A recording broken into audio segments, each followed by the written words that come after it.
What's up? Welcome to He Read has Wrestling Podcast. happy resurrection. Oh shit! I don't know what I was trying to say right there. Welcome to Read Wrestling Podcast, guys. We're going to talk to you about the week that wasn't professional wrestling. We're going to be talking about Raw, SmackDown's finales, especially our Black Queens, Black Girl Magic on display in the main event last night. What's up?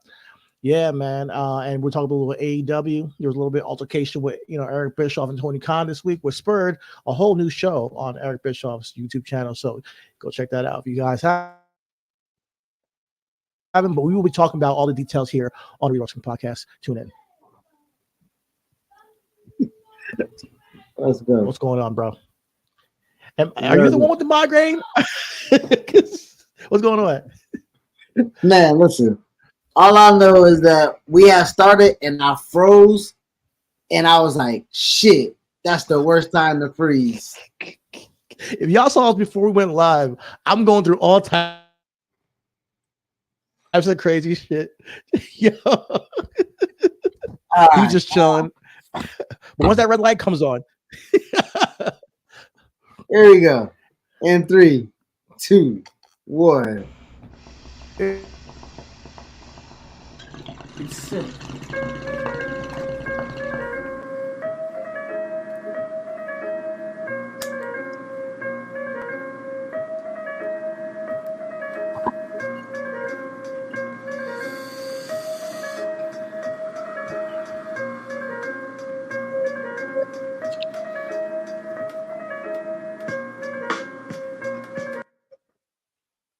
Yo, yo, yo, yo! Welcome everybody to Risen Wrestling Podcast. The Trent Roller Ayatollah here. Happy Resurrection Day, Happy Easter, whatever you call it. I'm with my tag team partner, CT, aka Chitty Bang. What's happening with you, brother? What's up? What's up? Shout out to everybody listening to the podcast. Thank you for listening. Definitely like, subscribe, like, follow, all that good shit. If you're on the medias of socialness, tap in with us. It's Reason Wrestling Podcast. Pretty much everywhere, just search our names, But if you're on Twitter or X, it's RW Podcast One. So check that out on that Twitter handle or X handle, however they call it. They need to do a better branding of Twitter. I think we got to get somewhere where it's official. All right, that we can change it Nah, a little we're bit. good. We're, All right. daddy I mean, named if him I was in control, I would Twitter. not let people just be calling Daddy us named him Twitter Twitter. I'm gonna name him Twitter. You know what I'm saying? fingers. Yeah. But yes, RW Podcast One on Twitter. But yeah, we're here. We're Underground Professional Wrestling Podcast, baby. If you don't know, now you know. So let's get into the week that wasn't professional wrestling. We got to kick off with our Black Queens. We got to kick off with our women who are main evented SmackDown last night. Pretty much what we predicted happened. We had damage control, obviously kicking ass all up and down the SmackDown women's roster throughout the whole year, and obviously recently had the target set on Bailey. Um, Naomi, over the past couple of weeks, has been coming to her aid, and then last week, Bianca Belair, the EST, came to their aid, but it wasn't enough. They are still outnumbered. The numbers game of damage control was too much. After Dakota Kai made that, turn back to with the Eel and the girls, they were getting the better of Bailey, Naomi, and now Bianca after last week. But when it comes down to where we're lining up for, WrestleMania, and when they announced last week that Jade was officially on the SmackDown roster, the writing was on the Raw, baby. Like, come on, like if you're gonna have her debut 2 weeks before WrestleMania on SmackDown, you might as well have her on the show, right? With all the hype that she had throughout the year, and you guys hyped her up since November, bro. Like since Survivor Series, it's been a lot of buzz. But before Survivor Series, even it was all over ESPN and everything. So we knew what we wanted to see at WrestleMania since back then. We got to see Jade Cargill appear at the Royal Rumble. It was a great, first appearance on the WWE roster. She had a great spot eliminating Nia Jax and everything, but she still wasn't officially on our roster. On this show, she came out earlier on the night, declared that the storm has arrived, and that she's here to, prove that there's a lot of great talent, but none of these talents are Jade Cargill, and she's here to prove herself in SmackDown. But fast forward to the end of the night in the main event, you got Bianca Belair versus Dakota Kai, had their match and was interfered by Damage Control.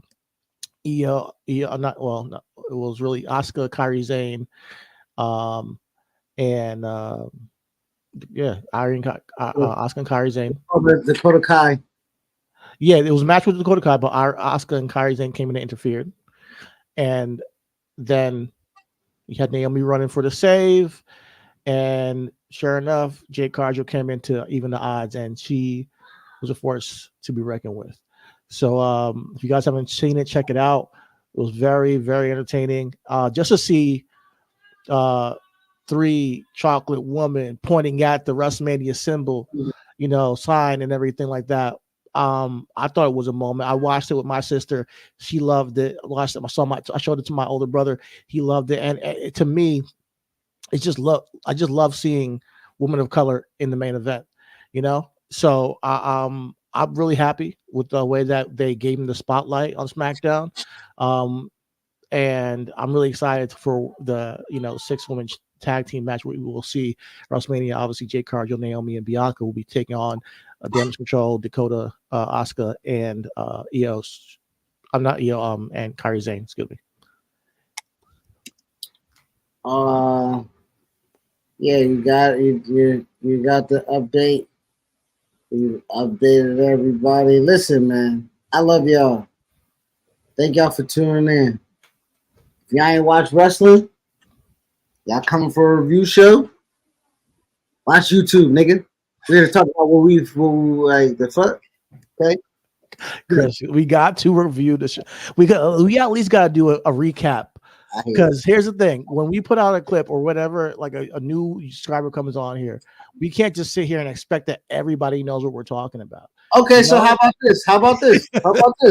Let's just do this then. So I'm assuming at some point in time it's gonna be Bayley, Bianca, Naomi, but there's still one short.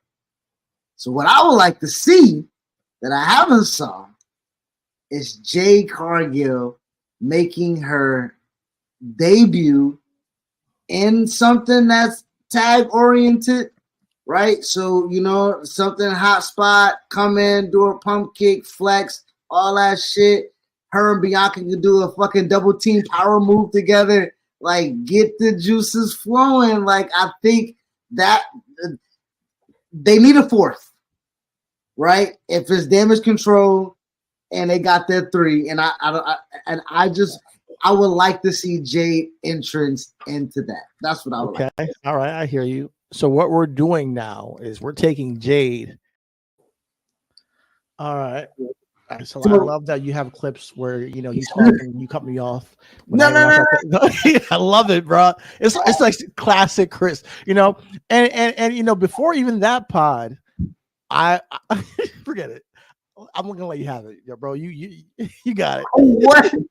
What are you? No, but all in all, like we called it. We called it, and I'm glad you had the receipts, brother. I'm glad you had the receipts. But the reason why I brought that up, the reason why I said it is because, listen, again, shout out to everybody who watch us, support us, who listen to us. Yeah, you saw us say it, so therefore, somebody else had to see it.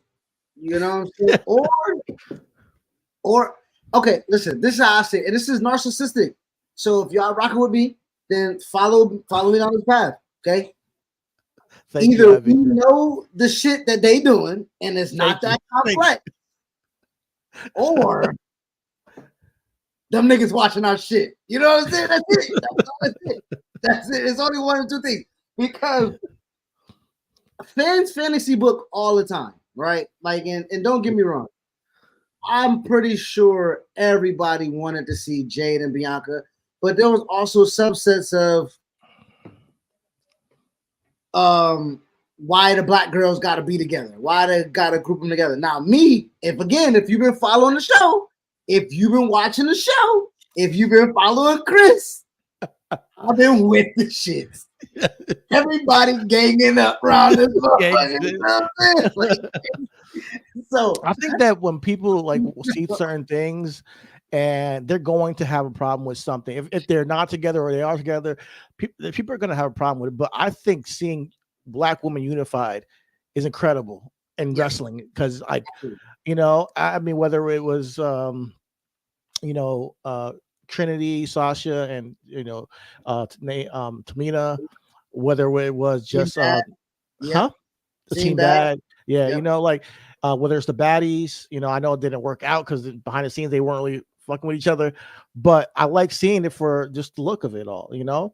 And I think that this is in particular, you know, is Black women unified in the biggest stage, you know. So I hope that, you know, I think they can get the victory. You know, I was saying to my nephew yesterday because he's watching, or 2 days ago, he was watching me. I'm like, what if you know, Jade cost them the match, and you know, I was like, no, they should just take the victory. You know, I started thinking to myself like, nah, I shouldn't do that because of course, I do want to see one day Bianca and Jade in a match. I think it could be a classic. I think it could be like just a huge match for wrestling. Period. You know, but I think we can, you know, we can take our time with that. You know, and with them getting a victory at WrestleMania, I think that we can see where this goes. I think that so with your point and what we were getting to is they know what it is that we want to see, right? So I think that was always my biggest point when we have our arguments is like, do we rush it for the sake of we want it now? Or do we let them allow them to tell a story because they already seem to know what it is that we want? I think they want it too. You know, to be honest, like when you get those two girls together and you're like, oh my God, the talent, the physique, how they look, and their character, more than anything, they both have like presence, like that aura. You got to say, let's put those two in a match to see them compete. But I think that you're saying you got to trust where they're going with it. Now I feel you on that, but that goes back to here's the thing, right? WWE. So, and let's just go to Seth and Roman. That's a story in itself that Roman hasn't completed, right? Right. The story of Seth always being able to one up Roman and Roman's only to get his era of terror, whether Rollins is out. Right, like that is a story in it. That's a story in itself. Real story. Roman has big. The reason I'm saying that is so the battle, and this is what I'm saying when we're talking about go ahead. Status, right? Roman was the guy. That's the story they're telling. He won in the Royal Rumble in Philly. He got the spot in San Jose to wrestle Brock. But Rollins was the workhorse. He was the guy. It was a Vince guy. It was a Triple H guy. Right? It was a creative guy, and it was a business is going to move with this guy type thing. The creative guy never really seemed to get one up to move past the business guy, right? Rollins had to create this character of revolutionary, visionary for him to get on the status of Roman because it wasn't written the way we wanted it to be written for us to see Rollins in that way. But I will say to this point, when Rollins cashed in, that was them listening to us. That was them saying, hey, Roman ain't the guy. We got someone that can ready make it. And he's already in. And they heard it. They built it the way that they wanted to build it. They had him have this briefcase that whole time. And we was so down on Roman that at that time, this was a 10-year struggle Roman to exactly. We're absolutely still in Roman's story. And I think that is the larger point of what I'm saying to how they tell stories. This is Roman's story that they concocted from the beginning of Roman being the guy. I see Bianca, Rhea, and Charlotte as Cody Cryback. Hey man, as long as you admit it, man. You admit it, brother. I see what you're saying as far as like I want them to tell it away, or I want this. I think what is happening. I said it in the show. I'm not on socials like I used to be, so I don't know what everybody else is talking about. I don't listen to other podcasts that outside of the family or outside of the friends that we got, so I don't know what anybody else is talking about. When it comes to what we're saying, that when Jade came, and instantaneously we was like, we need Jade and Bianca somehow to be in the mix with one another. And we was like, well, do they battle first? Do they like I thought tag team? You know, maybe they can be warriors, but now you add Naomi coming back from Impact, and I feel like this is great for them to have this moment at WrestleMania. I want Naomi at WrestMania. Don't get me wrong, like she's put the hard work in, came back. She deserves a spot. I like where we're at, like 100%, so I'm ready to watch the movie and watch it play out. But when you look at Bianca and Jade Cargill, I mean, let's just say Jade, legitimately, bro, like in the history of professional wrestling, she has one of the most impressive physiques I have ever seen. Jade Cargill, like just the look alone. So when I see her, and I know that, me being a huge Bianca fan, I'm a guy who says Bianca's one of the best wrestlers in the world. I genuinely believe Bianca's one of the top male or female best wrestlers in the world. And I'll debate anybody on that. She's had multiple like classic matches and impressive feats, and has the character, has everything. So when I see a Jade with that physique and with her presence, you immediately say, all right, let's put her against this competition of the best, and I think they know we want to see that. I think they want to see Jade and Charlotte too. I think they want to see Jade and Rhea. And they also know we want to see it with the story though as well. Exactly. Going back to telling it, Jade don't have to. It don't have to be so sudden, right? Yeah, exactly. Jade don't have to, like we say, we're coming to the grips with. Let them have their moment. Let Jade and Bianca have their moment, and it just gradually be over. Who's the best? Because first and foremost, Jade stuck. She stamped her without anything to be shown outside of what she did somewhere else, where this is considered the big dogs. Exactly. She came in and said, "I'm the best." Now we already know who's the EST. Exactly. But and let's take it further. Let's say behind the scenes. Let's be real. Bianca's the veteran now.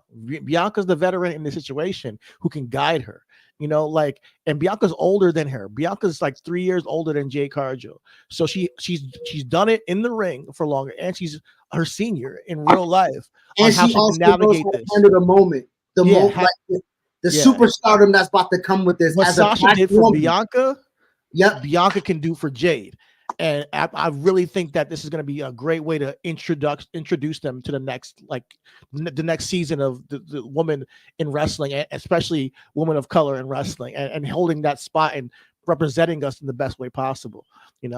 Avi says we also got we got another comment. Yeah, Avi says they should start as tag team partner, then as friends. Someone turns heel, and then they fight and battle for the title.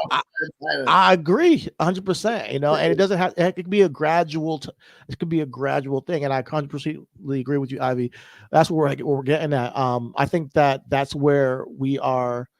Cause I think that you're right. Jade and Bianca for a championship would even be bigger than just them having a grudge match.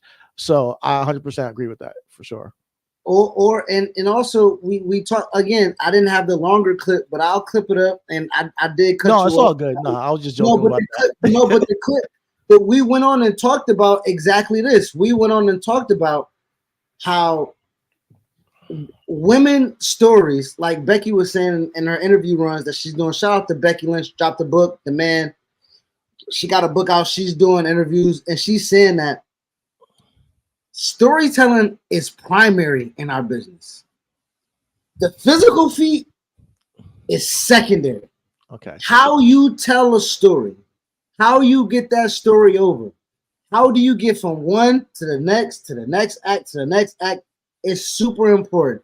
How you develop those layers is super important. The first and foremost layer of the women's story, it can't be catty. We talked about that all the time. We tired of seeing that women caddy stuff shit. But we are to the element now where women, like in college basketball or in WNBA, where they like, man, we as big as them. We big as the what? Big as the Really Super Bowl. college. Nigga, like, It's what really you- college though. what Let's you be need, real. dog? WNBA ain't there yet. The college women are really doing it. They're putting it on putting them on the map. So I love it. You know, I think women, you know, handling their business. You know, like when I know we're not going to talk about AEW in a minute, but when I think of CEO like Mercedes Moné, and that she's the highest paid woman in professional wrestling history, it gets me excited for the future of, you know, women being, like you say, equal in pay in wrestling and men, and them having that space to create these stories that make them more money in the long run. You know, I think it's a big statement when we see what's going on with college basketball and women. You know, Ice Cube wants to give Caitlin Caitlin Clark. Clark a deal for the big three of $5 million, you know, and we wouldn't have seen this type of stuff for women a decade ago. I really don't think so. And now we're seeing Mercedes Moné, highest paid woman ever in wrestling history, and pushing the boundaries of where we were before, even past just getting time on screen now. No, now we get equity, you know. Yo, And that's what I'm that again. Sorry to cut you off. That's the beautiful part of the story, which what I'm saying with Jade and Bianca, when we see two black women on there, it's going to be so much more layers and depth into the storytelling rather than what we're used to, quote unquote, seeing. Because now it's more of like, nah, nigga, I'm the top spot, I'm the top bill, I'm the highest paid, I'm the multi-time. Like, it's more than just like you say. I want to be in front of the camera. I'm selling merch. I'm getting TV time. Women are legitimately now building legacies in this rather than just trying to be seen in this. And that's a huge shift in how they're being seen and how they're being presented and represented, because we represent them. We gave a whole 30 minutes on Lena. Shit, we love some Big Fine over here. You know what I'm saying? So whenever Big Fine, go ahead, brother. You know what I'm saying? Whenever Big Fine is feeling down and the internet going crazy on her, she know where to go. She know where to come get some love. You know what I'm saying? Like, and I know Chidi didn't want to bounce around, but I guess since we're still here, since we're still kind of last day of Women's Month, you know what I mean? We can let me go solo. Oh, you back? Good. I know he didn't want to bounce around, but since we're here just talking about the women, I think there's no comparison, right? I do want to show, because AEW to me showed layers in their storytelling, how they were able to tell women's stories as well.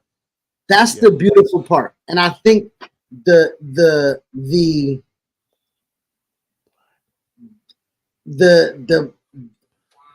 diversity within the talent in the different companies. Like, we had Trinity go to TNA. We got Mercedes over in AEW. We had that. I know you're here, but I've been to the top, right? And I think generationally, not so much gender-wise. If you want the information and you come to somebody to get it, I think they give it to you. Yeah, and I'm seeing the difference in how the women are being built over. And Mickey, huge in Impact TNA. Serena Deeb, huge over there in AEW. And we're just talking about laying the foundation, right? The foundation of this is how, and then we talking about building upwards, where we got Trinity coming in, we got Jordan coming into her own over there in TNA Impact.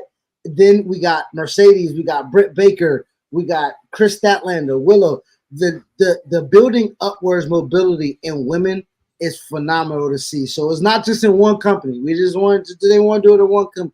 ROH with Athena, who has done all she can with that women's division and is now getting a Karashita, which is going to be a huge, big test for her, telling the story. Queen Aminata and Billy Starks, right? Those characters. It's again for the third, fourth straight week in a row of just saying it's beautiful to see the growth of Yeah, I women. know, right? It's beautiful to see the growth of women, man. I agree 100%. Now, there's a, and I know we're jumping around, but let's talk about AEW real quick because Yeah, brother. because here's the thing, I want to give him praise because Tony Khan is going to push the industry for women by doing the contract he did for Mercedes Moné for making that happen. But at the same time, like you said, just putting these girls in matches ain't just enough. Like we can talk about Queen Aminata and everything, but you just mentioned stories, bro. You mentioned stories, and I want that, bro. I want real storytelling, and I'm giving him the runway to figure it out with the woman there because it's been a little cloudy for a while now, you know. And here we are, Mercedes Moné. It's been 3 weeks, and this hasn't really been all right. I'm willing to wait and see where we're going with this, but I hope that he doesn't miss the mark on storytelling. This week, he had a go ahead. No. I want to. No. I'll let you roll because I that goes back to the layers. As you're looking at Mercedes, I'm looking at somebody else's story that's layered to it. So I want you to go ahead and express yourself, and then I'll come and follow. You know what I'm saying? Follow along with you. All right, I will express myself, but I think Eric Bischoff says it better. So I'm going to let him say it because this week he got into a little spat online with Tony Khan. Tony Khan dissed him because he had a show that he had to now cancel. It was called Strictly Business, I think it was, and it's just about the business of the wrestling, the wrestling business, but Tony Khan came and said, "Hey, yeah, ending your sham of a business show is a wise decision. Before AEW gets re-signed for the next TV deal and all that stuff."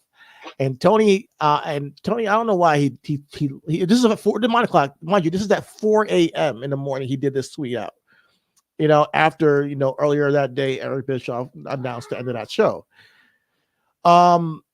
But Eric Bischoff, he went back at him and said, "Dude, you're in Canada in one of the most hottest markets for wrestling, and arena that can seat 17,000 people, and you were only able to pull in less than 4,000 people." And he's like, "You gotta do better," And he's just talking facts. So he took that wise decisions comment from Tony Khan, and he spun it into a whole new show. So Eric Bischoff has a whole new show called Wise Decisions on his Twitter, on his 83 Weeks YouTube channel. And I think it was very brilliant for him to do this because he doesn't work with anybody on the show. It's just him going live by himself. This is the first time he's done this. It's just him going live to the screen, talking to people. And one of the questions, and he's getting donations. And one of the person asks, "Hey, Eric, if Tony called you and said, okay, what can we do to produce better? How would you suggest talent usage, build, or reduce the number of shows to perfect each? Where do you start?" He didn't talk about reducing the shows, but tell me if you can hear the volume of this clip. I'm going to take a breath and be as clear and honest about this as I can. First thing that you would do, and I know this is going to sound like I'm beating up on him like he's a 12-year-old kid, but in some ways he is when it comes to his ability to produce television. So I would have to almost draw the pictures like crayons and stick figures and shit like that to make sure that he could absorb it. And I'm not saying he's not a smart guy. Probably a lot smarter than I am in a lot of ways. Just not when it comes to producing television. Okay. So I would sit Tony down and I would say, "Tony, let's talk about how to format a 2-hour television show. Let's talk about that." And Tony, the first step in formatting your show is to make a decision in advance as to what's the most important thing. What are you building toward? What's your main event for your next pay-per-view? What's your A story? And I'd have to teach Tony what an A story is and what a B story is and a C story and a D story and how those A, B, C, D stories, how they relate to the television format. Or a quick example, and I don't want to turn this into a TED talk about formatting, but I want to do a good job answering your question because you deserve it. So I would teach Tony the distinctions between A, B, C, and D and how they relate to a format. So, for example, if I've got my A story, who's ever in it, I'm going to look at the total amount of television time, not the total runtime, the total amount of television runtime I have, because that's what I get to work with.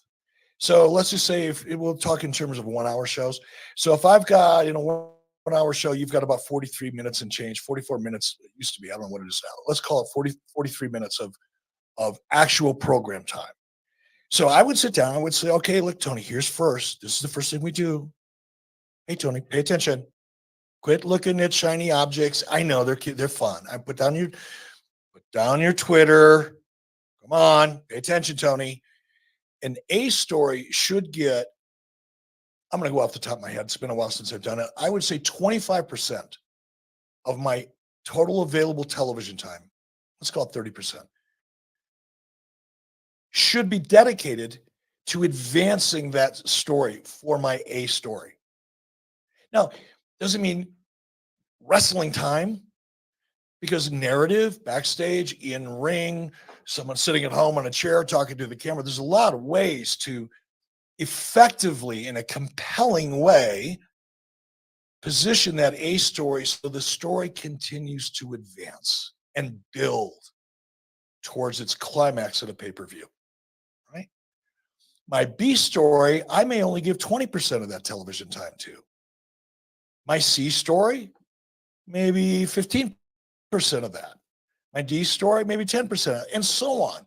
And I'd leave some left over for the introduction of new talent. Different random things that aren't necessarily driven towards a pay-per-view. So what I'm saying is I would allocate a specific amount of time based on the significance of the story so that it was consistent throughout the show and I was using it effectively. And then I would teach them how to build. For example, Will Ospreay, I'm going to go back to that. This a couple of weeks ago when they brought him out on television for the first time as he was officially a member of the roster. Absolutely nothing freaking happened between the moment the show opened and the moment Ospreay came out to build any anticipation. Not a promo, not a cool video package, not bumpers. What I mean by bumpers, 10, 15, 20 seconds right before you go to a commercial break. Let's hear it from Will Ospreay as we anticipate his debut right here as a regular member of the AEW roster. Let's build some anticipation and thread that out throughout the show so that when Will Ospreay finally shows up, for God's sake, people care. And they stuck around.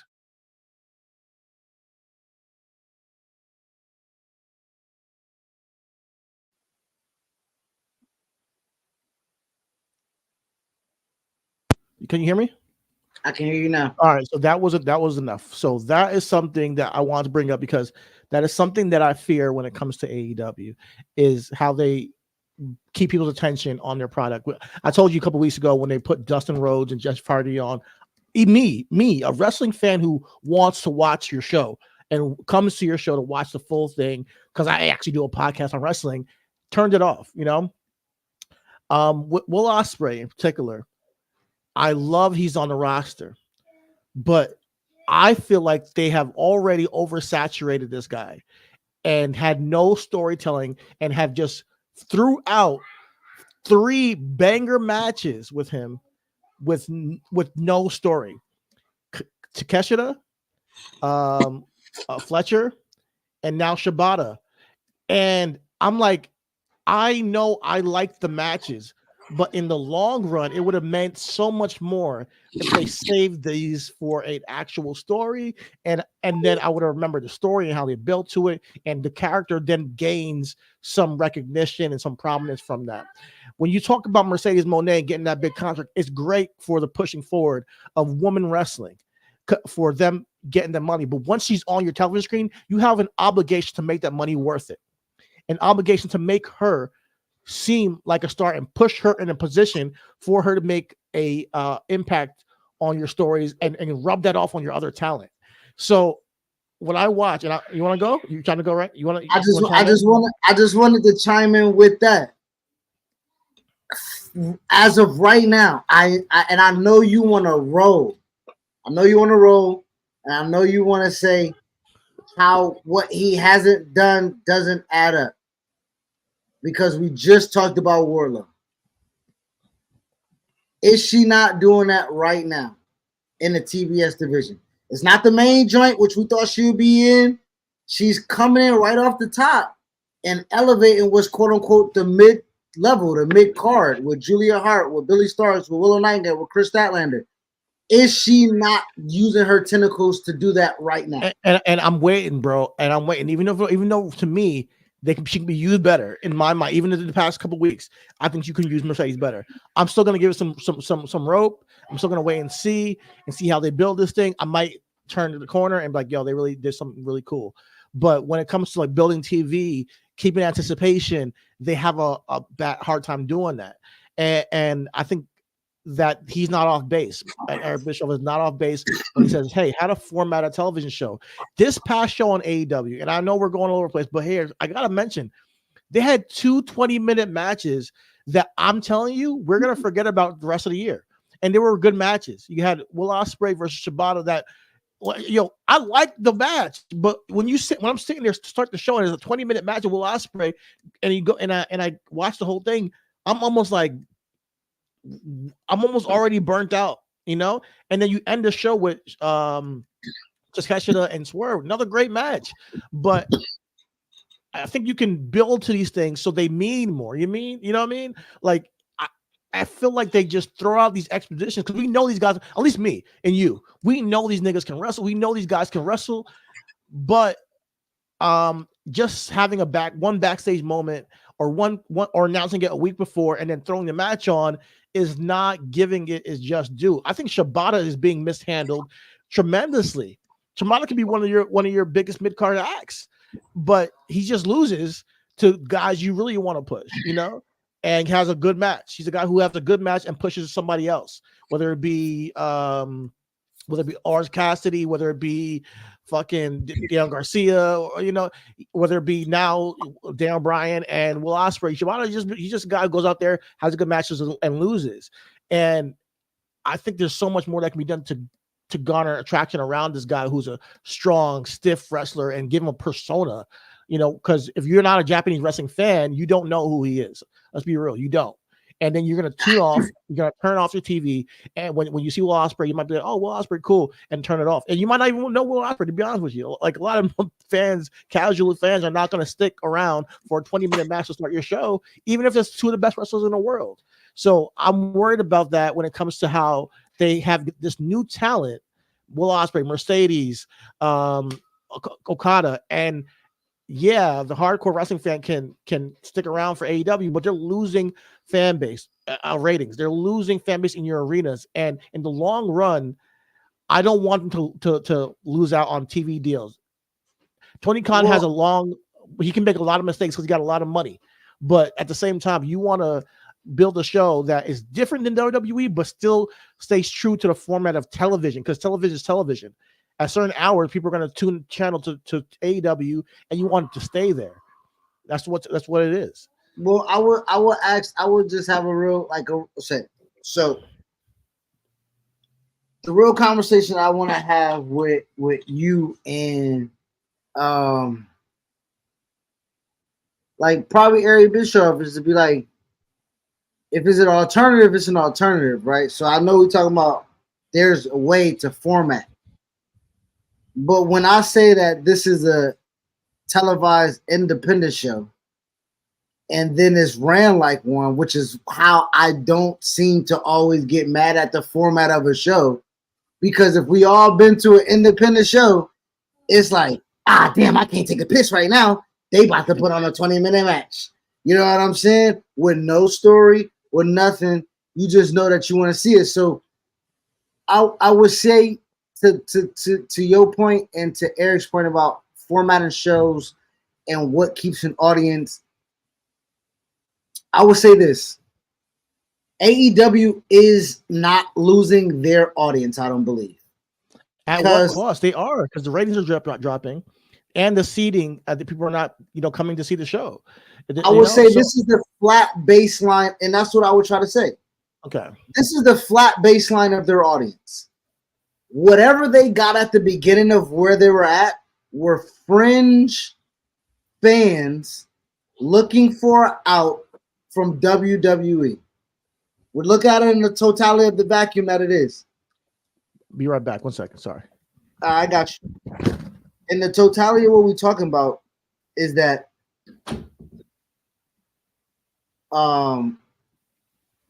there is only but so much growth, I believe, that they were going to be able to, take from. There was only going to be so much that they were going to be able to extract from WWE, from me, right? I was a WWE fan, and I was a WWE fan in 2019. It was very hard to watch. The alternative of AEW was there. It was different. It was fun. It was magical. It never really lost the luster to me as I was able to follow those stars that they built. So I wasn't a part of the growth of TNA. Okay.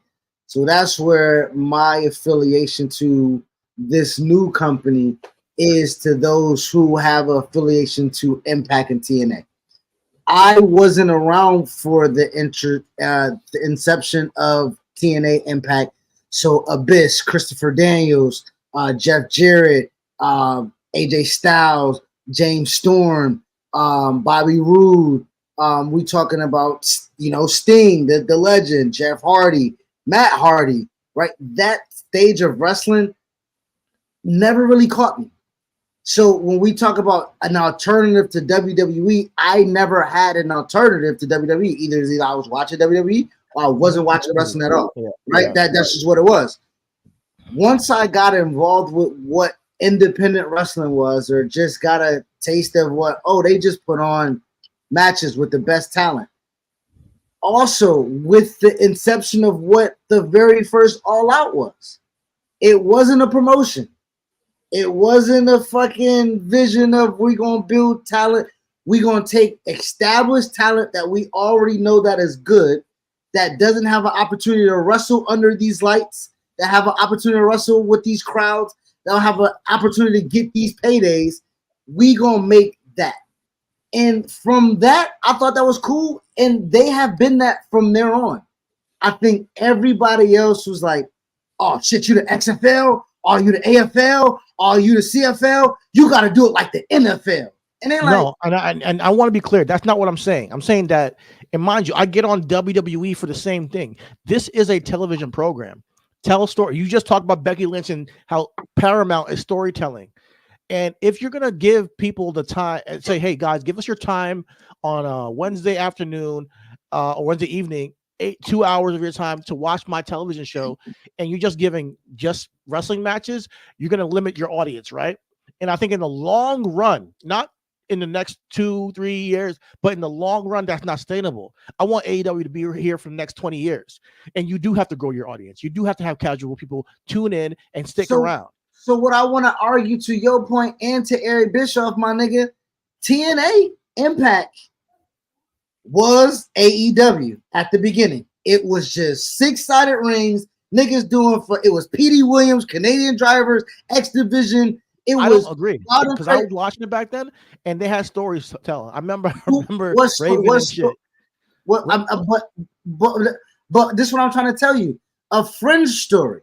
It's a story that you may think is good, but somebody else may, because I tune in and I see that's Raven. The structure of TNA always did kind of what Eric Bischoff was talking about. I never felt like they're just putting on matches in TNA or Impact. I never felt like, they're just putting on matches with the best talent. They've always had storytelling on Impact. It's a matter of if the storyline was good or not. It's like, okay, you guys need better writing. That was the problem with Impact. So I want to be clear. AEW is a different feeling when I watch the show. And like you said, it's like watching an indie on television. Even Lucha Underground has storytelling, and and they had, so like that was more primarily storytelling was Lucha Underground. So I've never seen a wrestling company like AEW operate the way they have been on television. And honestly, it may work. Well, I'm going to be real with you. Lucha Underground was on Netflix with the production, with the athletes. We talking about Prince Puma. We talking about Ricochet. We talking about Io Sky. We talking about future WWE talent that niggas is sort of. And what you're saying is different. It was innovating. It was energizing. It was storytelling. It was athleticism. It didn't stay more than 3 seasons. Why didn't niggas watch that? Well, first of all, I'm talking about growing audience. If you're on Netflix, if you're on television, on like TV is different. You gotta you have block hours. I mean, I don't really know why Lucha Underground went under. It might be because they didn't get advertising. I don't know. It could be a million different reasons. It doesn't mean that that's the only way to do it. You know, I'm not, and I don't think the storytelling was the reason why they didn't do it. It's not like if they went to AEW's route, they would have done better. You know what I mean? But that's what I was saying. I don't think storytelling would be the reason why AEW goes down, to your Eric Bischoff's point. I think that AEW, if they keep this baseline in the long run, I think I see them losing their television deal. Because I think that if they, I do. I think right now they have or losing time, or some of these shows they might lose a show one by one. But in the long run, if they don't increase a bigger audience, and if they don't even do house shows right now, bro. So at some point, the business side of things has to click in, and you got to start to grow as a company. And maybe that's not his goal. Maybe his goal is to just, hey, daddy, let me take my inheritance and just create this thing and not make any money from it. I don't want to do that to no grown. Hold on, don't do that to no grown ass man, because therefore we discrediting him for his fuck. Don't do that, hey daddy shit. Like don't my like first and foremost. Okay. Yo, I mean, like, yeah, all right, dad, it's his inheritance. He gets the money from his father to create something that's not profitable. Hold on, I just want It's very. I don't want to write the fucking narrative for this dude. When Vince got the loan and said, "Hey, Dad, I got a vision," and Vince Daddy was like, "All right, son, let's see if you can take it somewhere."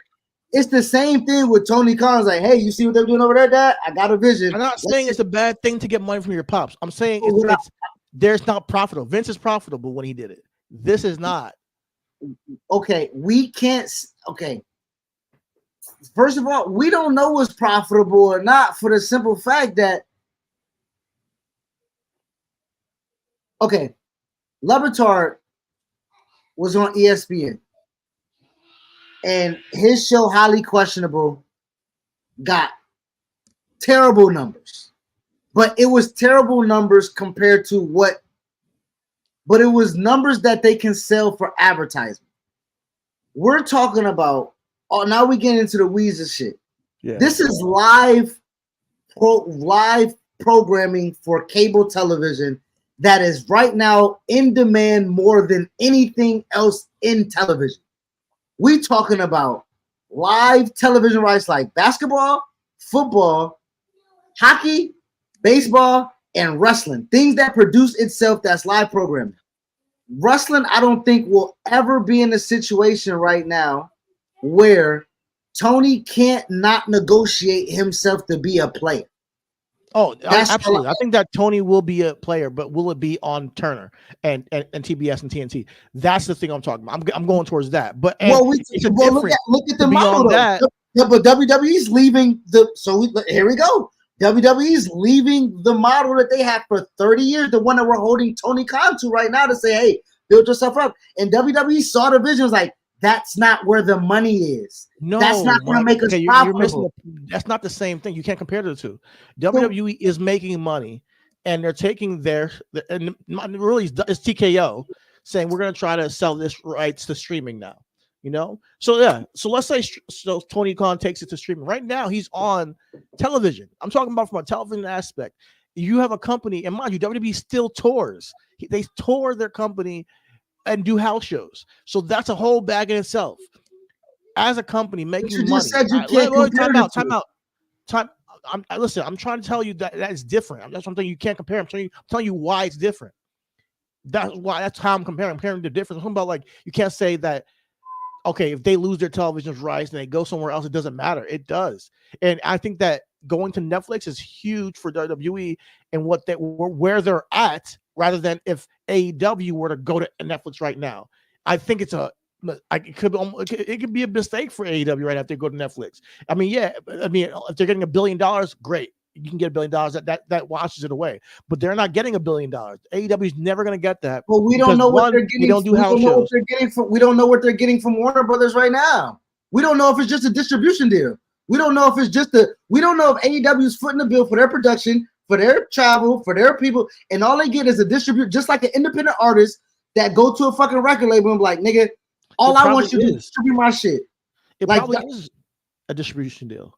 So with that, the independent artists will always take the hit, but they will get the beneficial of being them on the back end. So AEW gets the benefit of being them on the front and the back end. They don't necessarily. I get you. My problem and fear is that the back end never is going to come if you don't tell stories and grow your audience. If you don't eventually go back to doing house shows, if you don't get a point where you're growing it. And I think the formatting of television is integral to that.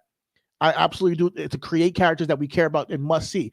Mercedes Moné should be by next year one of the biggest stars on your company and moving forward. Like, or you can build around in the women's division, and if she's not already, but like I think you should by then she should be the it.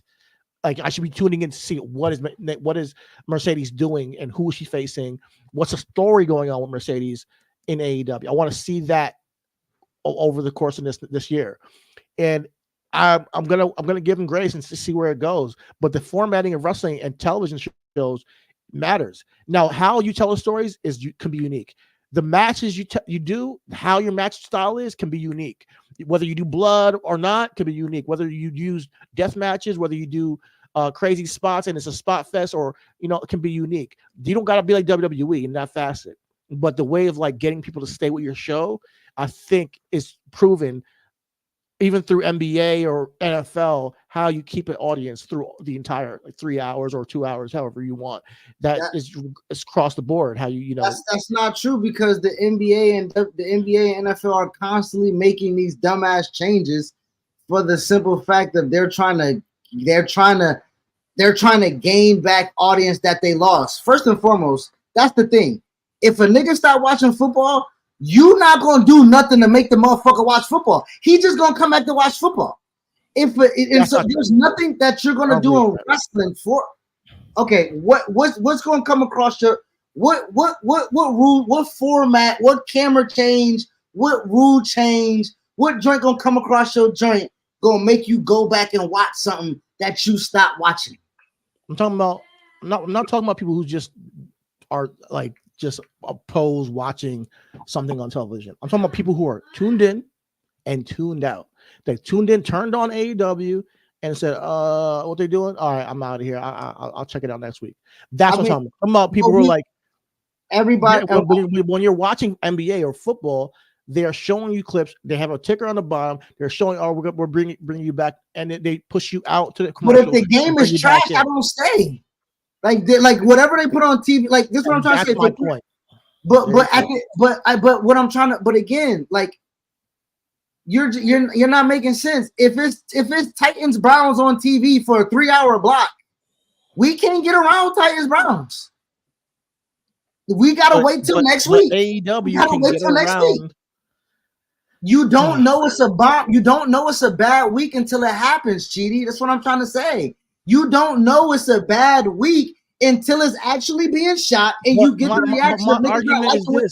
My argument is that even the good weeks are going to get less viewership on AEW with this format. I got tired of the 20-minute match between Will Ospreay and Shibata, and I shouldn't. This is my statement. Like, if I'm watching and I'm like, "That great move, great hit, great transition." What's the difference between that and you watching it live? What's the difference? What's the difference of us buying the and watching that? He kicks out of that match. Could have been at least 5 minutes shorter, 7 minutes shorter, and they could have done an angle with Wasp. I'm asking you, Chidi, what's the difference? You're not even listening at this point. I am listening to you. I'm asking you a question. It's a wrestling show.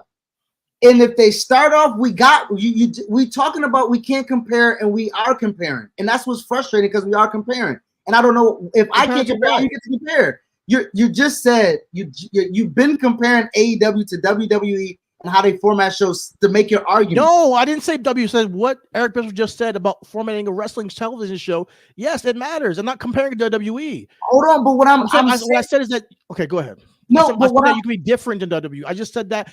I know. How, and named how you can be different. Like what I said at the beginning is what I argued from the beginning between you and Eric Bischoff. And what has Eric Bischoff done formatting that made me watch a fucking show? And I just said I didn't watch fucking Impact.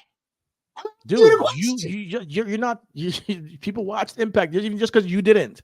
Just because you didn't watch WWE. Because Eric Bischoff formatted the show.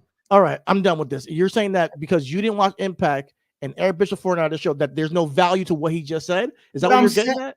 Yeah, because listen, by the time TNA was good, they established themselves as a brand, like AEW currently has done right now. From 2019 to where we're at right now, they established themselves as a brand. I never watched TNA and Impact. They established themselves by the time they got somebody like Eric Bischoff to come in and help with the formatting of wrestling and formatting the show, you said that it was good. For me, when I heard that somebody like Eric Bischoff was involved, I was like, well, shit ain't no. So I'm asking you, what is the significance of what he's saying that he has done that you see that makes it better? He's talking about formatting a wrestling television show. He's done this in WCW and, won the ratings war for, 83 weeks. So he knows what he's talking about as far as formatting television, bro. So when I'm talking about, when he mentions, hey, give your main angle 20% of the actual allotted time you have, which you haven't even talked about, that's a big deal, bro. Because we have Will Ospreay versus Bryan Danielson. Listen to me for a second. We have Will Ospreay versus Bryan Danielson, one of the biggest matches coming up, and you've already given me Will Ospreay, Takeshita, Fletcher, Will Ospreay, Shibata, and I think that there could be more hype around that match. You have, and I think that the formatting plays into that. I think if you really format the show better and you instead of putting two 20-minute matches on, how about we move those matches to 2 15, 14, 13-minute matches and have Bryan Danielson come out or have Will Ospreay get the microphone after that, like something. And I don't think that's crazy, bro. So you can just disagree with that, but that's what I'm getting at. And I'm not saying that the people that are not watching AEW are going to initially turn in because you're formatting better. I'm saying that people that did tune in and said, you know what, this match is kind of long. Let me go check another channel out. That's what I'm talking about. Well, what I am also telling you though is that at the end, okay, this is what's very. This is the argument.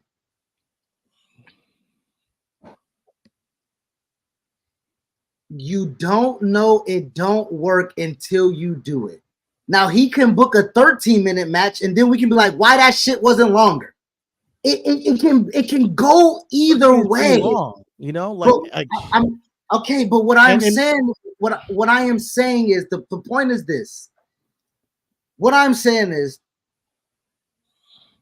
right now, how they're formatting the show, giving what they have done with Mercedes Moné, because that's the topic of what we're talking about. And then we did Will Ospreay. Now we're going back to Mercedes. The two are now let's compare those two. Will Ospreay has came in and has said he wanted to wrestle on American television. So how do you do? He cut the promo already. He said, "I gotta." He did it a month ago. He said, "I gotta finish up my shows. I want to wrestle." And he came and he's wrestling opponents that Danielson had already wrestled. Danielson just wrestled Shibata. He just wrestled Shibata on Collision. It was a great, fantastic match. And Will Ospreay said, "You know what? I'll do you one better. I'll wrestle that motherfucker too." So you can't say that. And I get that. I'm not saying that they haven't tried to tell a story with this. What I'm trying to say is, I didn't say that. I'm sorry, my bad. Go ahead. No. I didn't say you didn't. No, I didn't say you didn't say that. But what I am saying is that the formatting of how they do is not all, because now we're just picking what's fresh. And I'm not trying to be an AEW caper here. It's just we move the goalposts. You just did the same thing that you're saying with Mercedes with Swerve.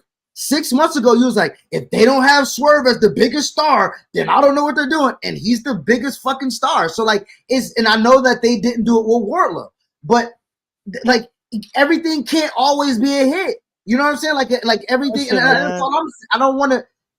I'm seeing that Mercedes came in and she's helped Willow. Point blank. Period.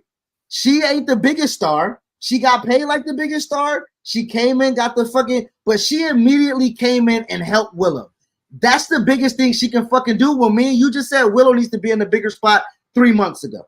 How do you do that? You put her with the CEO. Okay, I don't have a problem with that. Like, I'm not debating that because we both agree on that. Like, that's not like going against what I just said about formatting at all. You know, but I think that when you have an A story, B story, when I watch AEW, it doesn't seem like they have an A story, B story at all. It seems like they have stories, and then they just give wrestling matches and say this is a cool match. I think like Tony Khan says, I want to see this match, and how can I get this match in? And I'm gonna say this. This is how I'm gonna do it. He thinks the story is Will Ospreay saying, "Oh, you face Shibata, I'll face him." You know, and I think there's time out. The A story. Let me talk. All right, that's fine. I'm not saying he's not. He's saying, and I think that you're right. Swerve is the A story. Cool. But let's say he thinks the story is like about him saying, all right, you face Shibata, I want to face Shibata too. That's it. Boom. I think you can do a lot better. And I think that I think that a 20-minute match with Kyle Fletcher and Shibata should be either cut down a lot more to eventually build a story with these guys later on that matter, or don't have it. Because I think that Kyle Fletcher and Will Ospreay could have a really good story where the 20-minute match then matters more. And then, I think that, Will Ospreay and Shibata can have a really good story where the 20-minute match matters more. But when you give me a 20-minute match off of just an exhibition and this nigga's kicking out of finishers and all this shit, and I'm like, damn, Shibata's dope, but I know I'm not gonna remember this match in like 3 months. I know in a year's time I'll be like, yo, remember Shibata and Will Ospreay? No, I think I would remember it if they actually told the story of Shibata and Will Ospreay and then gave me this 20-minute match. It's about maximizing the talent you have. And maybe you don't agree with that, and that's fine. But I hear you, but I feel like we're penalizing a wrestling company. I feel like we're penalizing because it's again, and this is how I don't get how we made the switch and the pivot from being the creative and business between you and I. This is a televised wrestling show.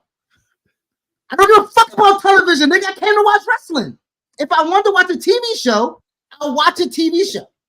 If I wanted to watch a TV show with dialogue and fucking cutscenes and motherfucking, I came to a wrestling show, and that was my argument. What I was saying, if the Shibata and Will Ospreay, like we bought tickets to Ring of Honor off of Humbug because what was the match on the card, right? And I get Eric Bischoff is saying how the television stories doesn't necessarily get people to come in and tune in to television, but the wrestling matches get niggas to buy tickets to the seats. Do you think even attendance is down? That's what I'm getting at. Like even attendance is down. The show out in Wembley, bro, before WWE went back there.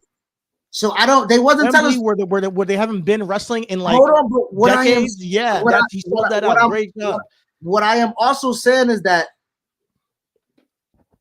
What I'm also saying is we just had this like maybe 2 years ago, but when WWE was bad, when AEW was in their 83-week stage or their 46-week stage or however long it was, and WWE was tarping off their shit, and people was putting on Twitter the empty seats and saying how WWE can sell out shows because I think it just fluctuates. All I'm saying that he can learn something and try to format the show better. I think there's something to what Eric Bischoff says. I hear where you're coming from, but I'm on the side of Eric Bischoff where this matters. I think formatting a television show, if you're on television, cool. But if you want to put it on YouTube, put it on YouTube and just put matches on YouTube. But if you're on television and you want to grow your audience, I think formatting matters. That's all I'm trying to say. And 20-minute bookends of matches, or just matches, go ham.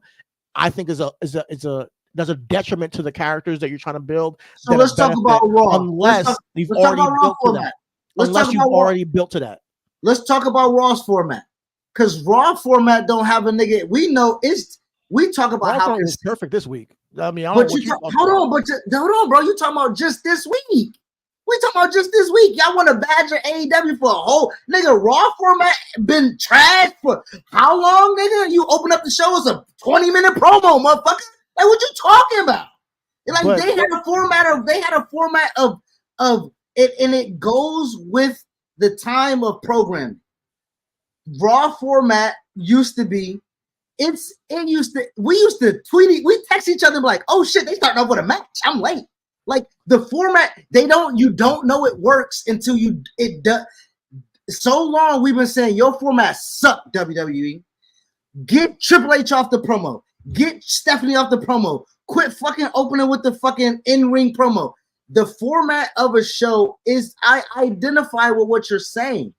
I'm identifying to what you're saying. And what I'm trying to say is, I don't know where the happy medium is when it is Shibata and Will Ospreay opening up a wrestling show for 20 minutes banger to keep you there. It's supposed to keep you there. They don't want it broken up in segments where a commercial can get you out. They want a picture-in-picture. They want that quarter-hour rating so nothing kind of gets you. They don't want to boom, boom, boom to do stuff like that. You know what I'm saying? They want to keep you in a spot. So I think I'm down to disagree. I just don't want to beat up on AEW because we can't say that we see differences in them. We can't give them, it's almost like backhanded compliments. You know what I'm saying? Like, because we need to, if that's the case, we got to keep it a buck with WWE. Yo, you doing all right, but you not real. You got some other, like we talked about this build of WrestleMania and like how they was just throwing shit together. The story of Jay and Jimmy for WrestleMania is thrown together. Like, I don't care how you fucking slice. I don't care how many fucking we going back to day one. Who's reality of wrestling? Who's shout out to Booker T? I don't care how many YouTube. They ain't tell that story on TV. They didn't give me fucking weeks of that. Nothing. So I don't want to sit here and just use AEW as a punching bag when honestly they are out of their infancy stage. Granted, they're Tyler. Okay? They Tyler. I got 2 Tylers. Right now, I hear a nigga crying through the door right now. And sometimes you ignore Tyler going through Tyler shit because it's just Tyler shit. You know what I'm saying? So to catch you up on speed, I did say I'm okay with the disagreeing. I just didn't want to beat up on AEW, even though they out their infancy stage. They're Tyler. And I want to be clear though, like when I come on this pod, I don't intend to beat up on AEW, man. I see certain things, and maybe it's just my foresight, and I'm like, I'm gauging how I feel about the product real time, and I will come on this podcast and tell you how I feel about it real time every week. And sometimes I like it. Sometimes I see, this is a little bit off, you know, for what I like in wrestling. And that's all I'm doing, man. I'll tie that into this. I'm sorry. I'll tie this into this to move forward so you can roll with your format portion of it. Uh-huh. I didn't like how they formatted their way into WrestleMania. I've been on weeks to your point. I came in, so I didn't like the build. Jimmy and Jay, right? Jay's just been having random matches, but ain't building his story with his brother to the biggest match that he called 4 years ago. That's the thing that he dreamed about. Now, why that ain't fucking like, I just didn't want to I just wanted to just keep it I wanted to swing. That's why I said I wanted to bring up Raw format, because this is Jay and Jimmy's biggest fucking moment. This is supposed to be what, a C story? Where's the time to the biggest thing that you built? Do you feel better about it now because they did have a promo? They have he cost him the Intercontinental Championship. That matters, you know. That all that was part of the build. No, I and to save this, and that's why I wanted to not to do the whataboutism, because that's my thing, right? Bing, bing, bing, ring my bell. Right? Fuck it, I'll wear it. That's my thing. Matter of fact, I got a bell around this bitch. Ring my bell around this bitch. You know what I'm saying? I would say no, because I said it a month ago. Where is it? And then it just said here. No, don't do that. Because when I said last week about Jade, you ain't present her like that. You didn't present the story. It's still given to me quick, fast, in a hurry. But the way it was done was the way I asked for it to be given. And that's an E story, F story. I'm sorry, not even putting a letter on that. That's a lower tier story. For Jimmy and Jay, I do believe that deserved. Once he cost them the match with Gunther, everything Jay and Jimmy should have been doing should have been personalized. Even if you dibbling and dabbling with Cody and Seth, the only reason why you helping Cody and Seth is just so you can get an opportunity to get your hands on Jimmy, right? Like the story, the formatting of Jay is just like, go ahead. It's just like Jay's just going with the flow. You know what I'm saying? And I still ain't with that. You know, the way that they giving me Sammy against Gunther. You know what I'm saying? Like,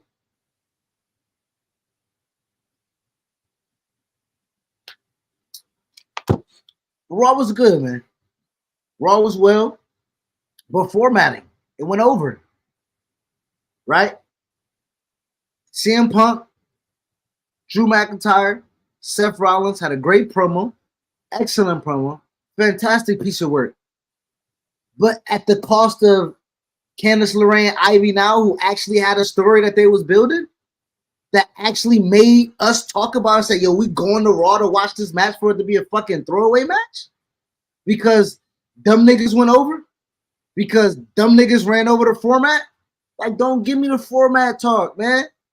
I can't, man. I can't. I don't want to, wait till my homie get back, but don't, and again, what's the price? Because you can't say that I'll sacrifice the format of the show for good business over the fact that we say we're going to be structured to a format, right? Talk about Rock and Cody. Format.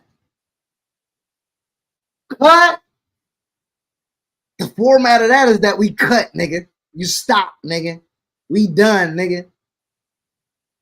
Rock broke the format of that and created something different. So I don't want the mode of the format. Damn, I don't know if you be hearing me when I'm dropping these gems when you're away, brother, but you know what I'm saying? My nephew, so I'm just making sure he's good. But, no, I hear I wanted to say about the format of Raw, right? Raw was good. I'm not going to say Raw was not good. Raw was good. And one of the best parts of Raw was one of the things that broke the format of the show. Drew, CM Punk, and Seth Rollins went over. And it cost us what the story of Ivy Now and Candice LeRae, something that we went to Raw to go watch. Right? So that's what I'm saying. Format has there's a pros and cons to it, and we can't sacrifice the format of the show because it was good business, because it was really good business with Drew, Seth, and for the sake of the story of Candice. Happen at some point, no matter what. But even more with AEW, I think you're at risk to go over sometimes. We don't know how many people they had to push off of the air because we don't hear it, But back to your Jay and Jimmy thing, I was like, I was with you on the whole Jay and Jimmy thing for a while, a couple months ago. But and to be fair to them, is that they've been telling the story all year. So I think I can, even though I wish I wanted more. Now that we're here, hey, what they're giving me, I'm taking. They give me the promo, they gave me the turn. They gave me the turn last year, but they gave me the promo, they gave me the costing of their championship, and I'm fine with that. But yeah, you're right. Drew, Seth, and CM Punk, they go over, but it was a hell of a segment. I loved it. I mean, hey, you tell me what you felt about, but I don't mind it because if it went over, hey, so be it. Because I like that too. But at the sacrifice of another story that I do developing and up. I don't want them to not get shine. Don't get me wrong, but I enjoyed the television they put on. Put it that way. And that's fair because and I wanted to talk about the end of the show, right? Rock broke for format of a script is cut. We stop. That nigga said no. We keep it going, right? The breaking of the foot. So to your point, Eric Bischoff's point, there is a format, there is a structure, and there is an outline. And there is an ability for us to add tabs, take tabs off. Matter of fact, if you got a 6-leg tree, let me do a 3-leg tree, right? There is a way for the format to still be present. And I think that's what we're not able to, because again, as we talk about Raw being a good show, it don't never ever really give us 20-minute matches. But when it do, it's like a gauntlet match. It stands out. So it's like Cena and Shawn Michaels back in the day. That was like, oh shit, they're giving this, this main event, or a gauntlet match, like you mentioned. And we know, me personally, I like gauntlet matches, so I tune in, but they build to it, and typically it doesn't happen. It doesn't happen all. I mean, it's rare. It's rare. So I'm trying to say, like with the wrestling, with WWE, they will give you that 20-minute match at the pay-per-view, and I think that's where we're accustomed to. And I'll be honest with you, maybe I'm old school. I like it that way, maybe AEW trying to do something that I don't vibe with because I'm older, but at the same time, it's not like they're getting like this crazy new audience. So I worry about it. But it is, and that's what I wanted to say with the business and logic of it. Okay, so the plateau of, I believe, they're not a mill. Okay, they fluctuate between what, 700,000 to 1 million. You know what I'm saying, as far as viewers. Yeah, true. Realistically, if we're just talking about realistically, that is good business. We are comparing them to we're talking about, and this goes back to why XFL and AFL and everything didn't succeed at first at the beginning. It's because of the ratings, right? They had expectations. If the network is okay and tempered their expectations and say, we just want the traffic, right? We just want the availability to have the traffic. We just want people to buy the ads. No matter if niggas watch it or not, we got our money regardless.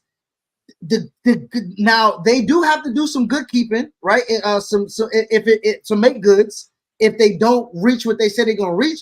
But if they are having realistic expectations, like, hey, man, I think the max we'll get is 1.5, right? And they don't reach 1.5 and they about 750, they half of what they said. So now that's when Warner goes to the renegotiation table. Like, hey, man, you said that you'll be able to kind of get us 1.5. You only doing around this, so we can't give you what you got last time. And that's when Tony will go and renegotiate, like, okay, I'll foot more of the bill. And this goes back to what you're saying, profitability. But at the also end of the day, we are talking about the genesis of this company. The genesis of this company is to give people who weren't getting those opportunities to just wrestle 20-minute matches on TV that they would have liked to have done, right? I don't think Will Ospreay would have ever came to American TV on WWE and just wrestled a 20-minute match on SmackDown or on Raw, right? Or a Swerve didn't have the opportunity to be Swerve, right? I mean, yeah, Adam Cole's a manager now, but Adam Cole was one of the biggest things when he wasn't a manager. You know what I'm saying? Like, it's like I think AEW gives, and so when you say grow your audience, so what I'm saying is to my Impact point. Especially now. I grew with them though. I grew with Orange Cassidy, right? I grew with Chris Statlander. I grew with, even though we want Wardlow to jump ship though, I still grew with Wardlow and I know what he is though, right? I know what his potential is. I wouldn't have got that if it wasn't for AEW. So I do want to feel like that. I believe that at the core of what that business is to just do what they do and present the talent as what there is, talent. If you a talker, go talk. Swerve, you want to talk? I'll give you the talk. You want to wrestle and talk? Go. Hey, Shibata, you can't talk? Go wrestle. You know what I'm saying? Bryan Danielson, you really don't like talking because you're kind of not good at it? Go wrestle. Kenny Omega, you don't like talking? Go wrestle. Go wrestle. Like they give people, instead of putting them in uncomfortable positions, I think they make them comfortable, and I think that makes the viewer just pick what they want. I don't want to beat a dead horse, but I hear what you're saying. I think I love AEW. I love that they're here. I love they exist. I love that we get to see Swerve evolve. or that we get to see Orange Cassidy evolve. I love all that shit, bro. That's why I'm so passionate about talking about, hey man, they can fix this up, clean this up. I want them to survive a very, very long time. And I want to put on better. Shawn Michaels about formatting the show because NXT's trash. Let's talk about that. What are you talking about? NXT is not trash. What? NXT is not trash. Nigga, I watch 2 hours of fucking anything AEW do before I watch 2 hours of NXT. And we can talk about it. Oh my God. You over here. We can talk about it. We're talking about Carmelo and Trick every week. That's one of the best stories in wrestling. Sorry. Anything is anything in AEW better than Carmelo and Trick? I don't think so. We just said Swerve was the A story. We talked about him and Hangman. Just because he's the A story does not mean it's better than Trick and Mello. Just because he's the A story. Yes. I said, yes, nigga. Yes. I put my stamp on it. Getting choked out and stomped on by Small Joe is better than we Trick said Swerve. If we talking about, and this is why Swerve didn't want to be on the goddamn list. Because here we are comparing him to Carmelo. This is exactly why he didn't want to be on the list. Not even a black thing. Nah, this is why we validating it right now, bro. This is why we can't have two niggas on the list. Because now we compare.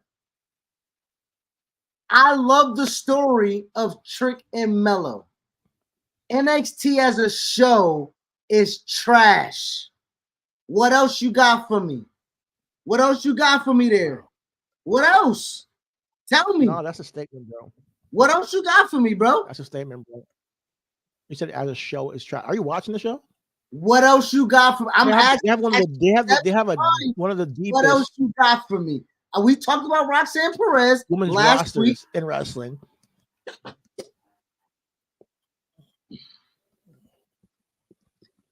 I'm gonna give you the solo.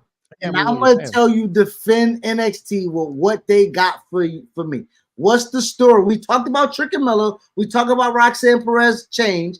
You tell me what else I'm tuning in for a 2-hour NXT. I'm not talking about. I don't care what you're saying. I know what I'm tuning in for. I'm tuning in for that. All what you just mentioned. I'm tuning in for Obafemi and his angle. I'm tuning in for the growth of some of these wrestlers, because you got to remember that AEW is still Femi and Donovan Dijakovic. Oh my God, you cut me off. You thought you're gonna let me talk, nigga? You talk. I'm not saying about take the solo. Take the solo. Just because you don't like it, doesn't mean that I gotta sit here and act like what Chris likes is the barometer of what's great in wrestling. Listen, man, for what Shawn Michaels has to work with in AEW and the talent he has down there, I think he's done a tremendous job. That's why we were considering him for Book of the Year last year with everything going on in NXT. I think that at moments throughout the year, NXT is a better show than AEW with developmental talent. This happens over the past couple of years. This has happened more than once. For Chris to come on here and just disregard Carmelo and Trick and say the show is trash is a detriment to his own opinion about formatting. Because if the A program is getting the love that is shown, and mind you, without a title on the line, will be main eventing, stand and deliver, I think that is a testament to how good they tell stories in NXT. So if you're paying attention to the Roxanne Perez story about her not ever losing her championship, it's a compelling story in itself.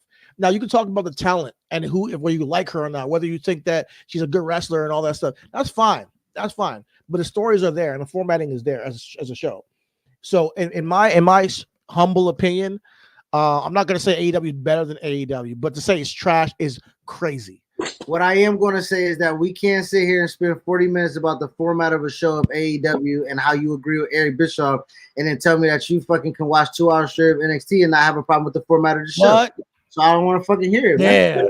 I'm saying. I like it. Okay. Yeah. So that's then. I mean, we won't spend time talking about diversion of that. All I know is that you can't have one without having the other. Sometimes we always. Here we go with the what about him, Chris. I tell him everything about AEW. Tell him, listen, I'm not trying to kill them. And he's like, oh, what about NXT? What about NXT? Listen, man, NXT's doing their thing, man, and it's just still developmental. So you're getting new talent, new stories, and they get over their characters way better than AEW does. I'm sorry. I think that a lot of the character work in AEW is done from the wrestlers themselves. If they have it, they have it. Like Swerve. If they don't, they're fucking swimming through the wind and just figuring it out. You know. But that's the So reason why we say NXT. That's why I don't approve of what we talk, because NXT is San Antonio Spurs. It's the New England Patriots. You come into the system, you adapt to the system, and we'll make you the star within the system. And if you got it, you can go somewhere else and you can. But bro, the NXT makes stars. They make stars. And if we get by, it's us who elevate. It's the same all over the board.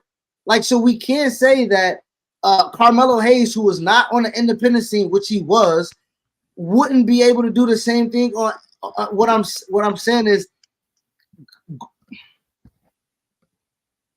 AEW and NXT are developmental. AEW, hold on, you can't say that they are a developmental television programming show. If that's what y'all basing the argument off of. I think that's a detriment. I don't think that you should say that about AEW. AEW is not developmental. If they've been doing okay. If somebody's been doing TV for 5 years, and TV has clearly went through the fucking ebbs and flows of what it's going through, and they started at that. We're talking about the Titan up there is moving away from the linear television. What are we judging them off of? Is what I'm asking, as far as what, like, if they're developmental. And when I'm looking at developmental, I think a majority of the wrestlers are veterans. A majority of them have been doing this for a very long time. It's a television show. I'm talking about NXT is not a developmental television show.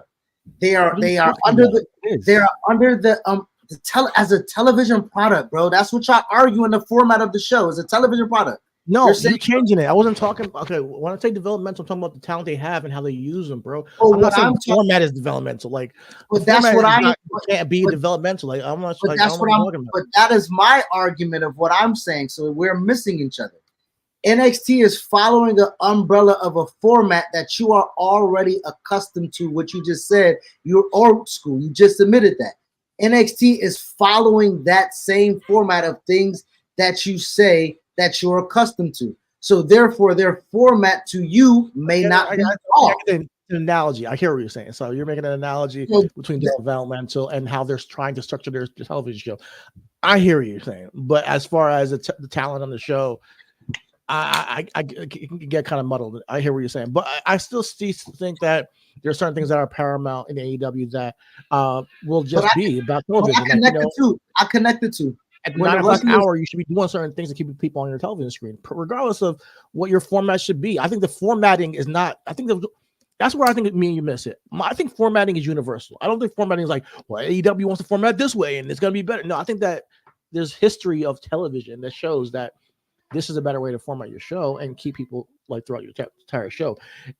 If they can figure out a magical way to do it better, then do it. But they ain't doing it. So I think I'm saying it's lows in that with television. It's low. No, it's lows.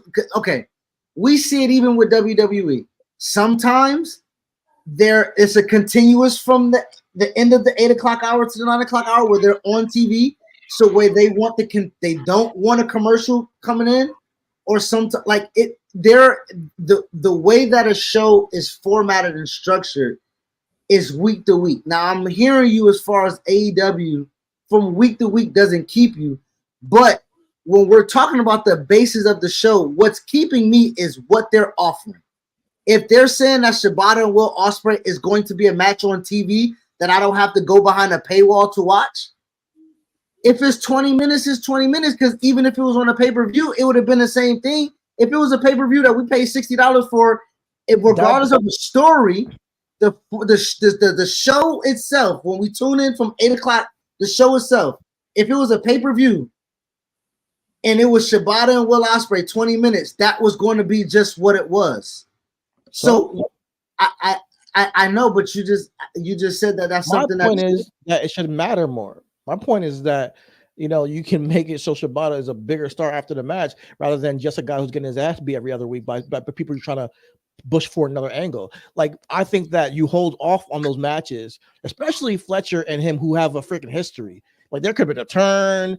I mean, you put him with Don Callis, and he's facing all the Don Callis guys right away. Like just because, like it doesn't make any much sense. That's storytelling wise. That's not wise. It's a story with Will Ospreay and Don Callis stuff. But okay, let's be real. Is it really good? You know, like is it really like can you make a better storyline with Don Callis family and Will Ospreay down the line?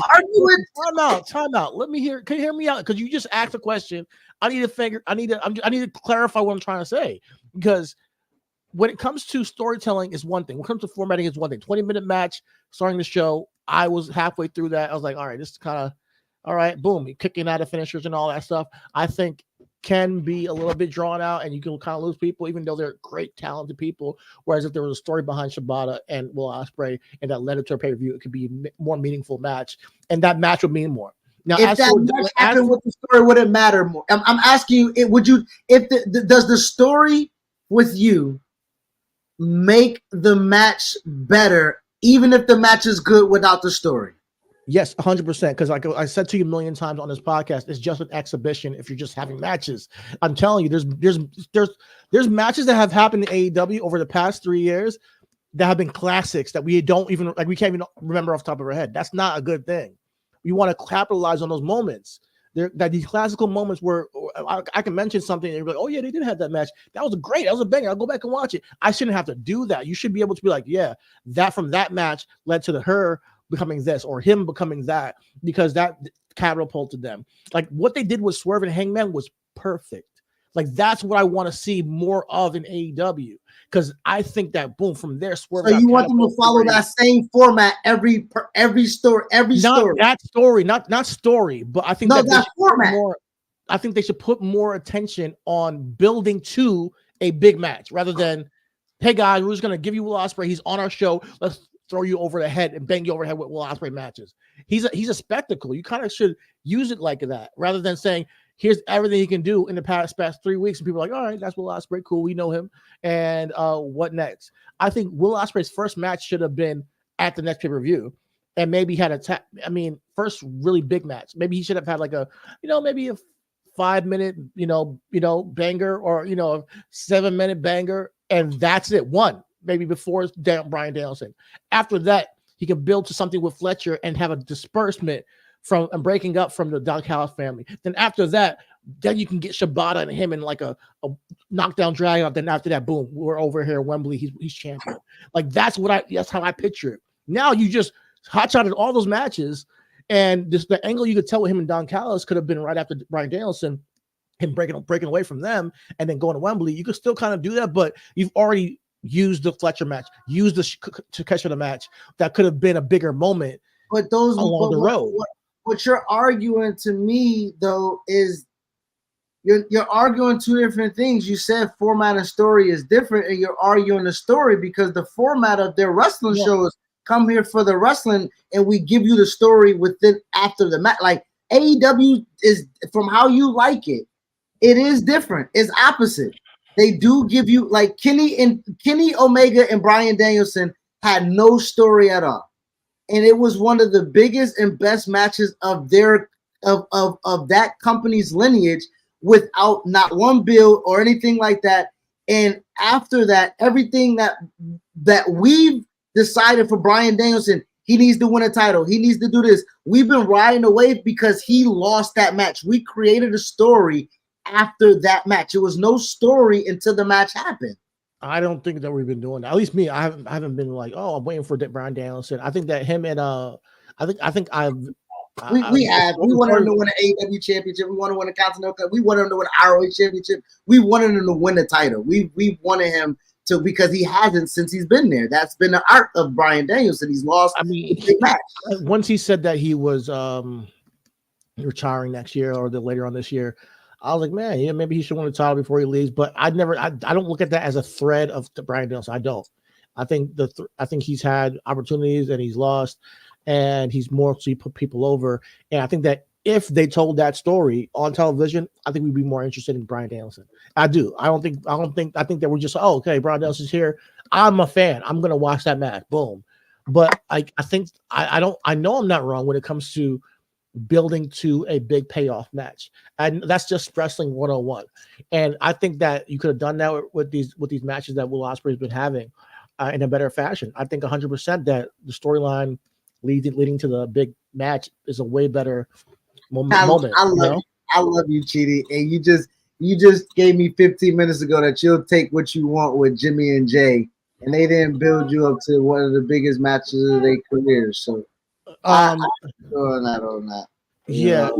No, listen, I just said a month ago. I know. Jimmy, time out. Don't just twist my words. Me and you were the same way at the Royal Rumble a couple months ago. I was telling you it's not good enough with Jimmy and Jay. So don't twist my words. The storyline. It's still hate. To you, it's not. To me, I'm like, all right, I'm ready to get there. This is obviously not the A or B storyline. They gave me the once he cost him the Intercontinental Championship, I was satisfied with that because there's only so much you can do with the amount of weeks we had. Because they did take too long though. I'm gonna say that perpetually. You're right. They took too long to get to it, but they did it finally. And that's where I stand with it. Now we're doing things with them like a promo in the ring. That counts for me. They're not doing that with Will Ospreay, so I want that more to be focused on, highlighted, going on.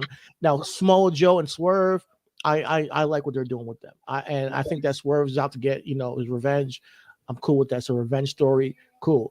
Other things have just been blurry. When I watch their show, sometimes I even forget. Oh yeah, what did Mercedes do again this week? Okay, she did that. Ain't no way, bro. Ain't no way. She only been there 3 weeks and it's forgettable. Come on, man. I mean, yeah, man. I said what I said, man. Sometimes it can be, but I'm giving it the benefit of the doubt. Oh man, he can't say that, bro. This nigga gonna give me shit that I said NXT wasn't good, and he gonna say what he say about Mercedes. It be your own people, bro. It be your own people. He cannot say what he said about Mercedes and then get mad at me what I said about NXT. But it is what it is, man. I can get mad at whatever the fuck I want to. I hear you. And you can too. That's what we do here. But here's the thing. I think, and we have different opinions, different ways of looking at things. But one thing that is not different opinion is that WWE is cooking right now with The Rock, Bloodline, and hell yeah! Oh my God! Everybody's talking about it. I apologize. Let me say it right now. I label the shows. I do the shows. I say it was a rocky road to WrestleMania because I felt it was a rocky road. I thought The Rock was too involved, and he finally got involved the way he needed to get involved. He put what Scrappy say. He put them paws on him. You know what I'm saying? Some severe physicality. I haven't seen Rock get physical in 10 years. Yeah, you know what I'm saying? And he beat that nigga from pillar to he beat that in the ring. Dun, dun, dun, facts. Dun, dun. He beat that nigga in the ring because he beat that nigga in the ring. And I think the image of it all and the setup for it all. Talk about format. Sure. He comes out to the ring after Cody's promo. But mind you, me and you were talking about the suits he wears last week. We were talking about Cody. You won the Royal Rumble, and then he comes out there. He addresses your suit comment, and then he says, "Yeah, I won the Royal Rumble. I get the match." And he was talking his shit like what I said he should do. So I was like, man, Cody's out here doing the shit that we wanted him to do. I mean, and me, I don't mind the suit thing. I know you mind it a little bit. I don't mind the suit thing. You see why we mind it? It happened. You see? Hold on, Cody. So I'm sorry. Chidi want to get a rundown of what? Let me talk to you. Because clearly you listen to the podcast. You want to address me in the wrestling club and everybody else on Raw. Because you want to talk to Ray. Listen, let me talk to you. Yeah. Okay. Yeah. Get in a couple fights. Not lately, because time to smoke it out. I don't fight. But you fight for a living. That's what you do. You are in the fight of your life. If Beyonce told me this, okay? 1 + 1 = 2. Yeah, okay. 1 + 1 is 2. Tell you that? For real? Beyonce taught me that, bro. Listen, Beyonce, she taught me everything. So listen, if you fight for a living and you in a fight for your life, what the fuck you doing, bro? Why you whooping your ass in wingtip shoes and church socks?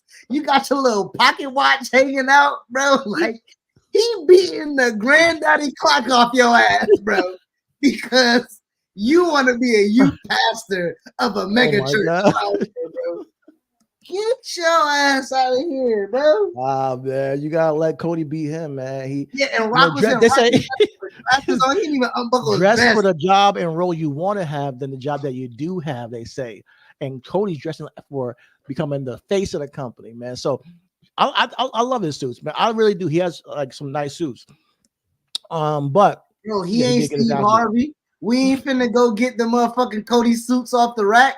What he needs to start doing is showing up like I told this nigga in some jeans, a belt buckle, and some cowboy boots, and get ready to fight. No, I feel like there's some facts to what you're saying. I think that Cody needs to get ugly a little bit more, and he does, and that's the general sentiment from me and you last week was that he needs to get a little bit more dirty, man. Like you can't come out here, praise The Rock, praise Roman every week, and then get your ass beat by them. Like you are supposed to be our champion, fighting for the Cody Crybabies or whatever you want to say, or you got to have everybody point that WrestleMania sign together. We're doing it together, Yo, if you go out there and get your ass beat, and on top of that, if you go out there and lose at WrestleMania, nigga, what does that say about us?